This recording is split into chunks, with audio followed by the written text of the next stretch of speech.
Okay, I know I'm off camera. To make a hydrometer, you're going to take a pipette. I did not bring my scissors. Scissors, remember, are in the student supply drawers. So you're gonna take some scissors and cut off probably about that much. You can cut off more if you need to.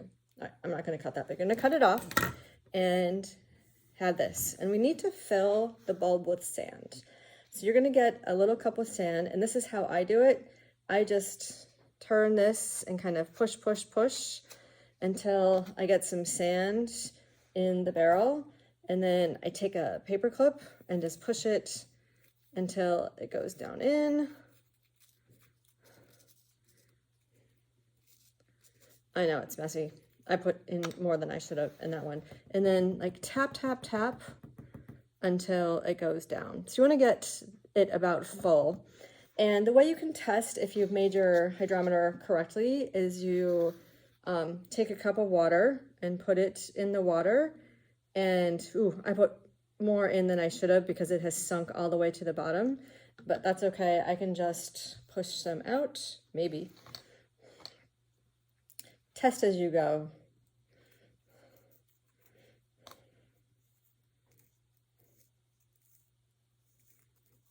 All right, this was more time than I wanted to take for this video. Fast forward through this part. All right, let's see how this is. Still sinking all the way to the bottom. Okay, I'm gonna do a peanuts rats.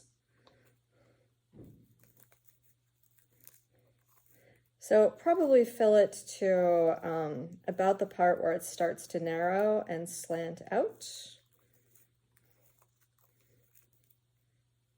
I had it perfect before, but then to demo, I thought it won't hurt if I add a little bit more.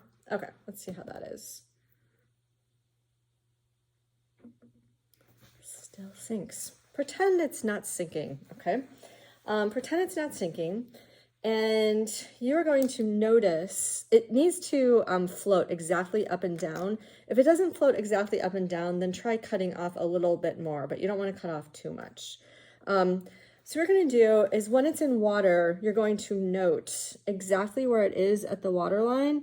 And so just kind of carefully grab it and then dry it off and then mark that spot with a Sharpie.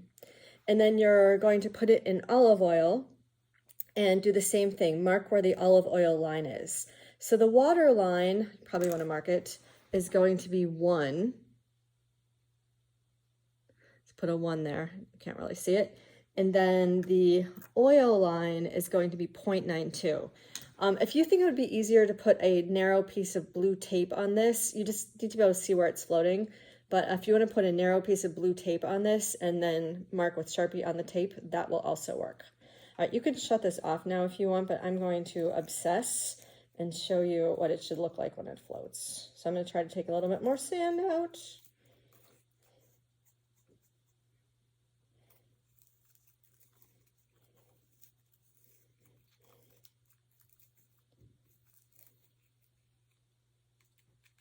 Okay, let's see. And tap it.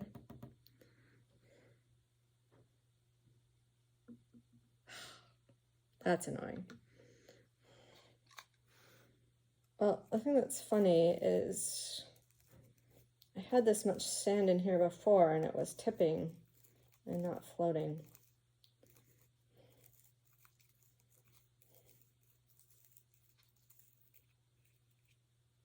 All right.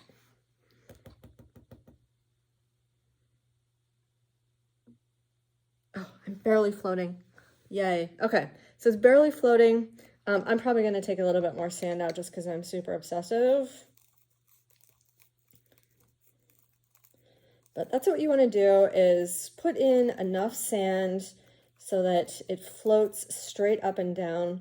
The other thing I probably did was I cut off too much of the pipette. So don't cut off this much at once.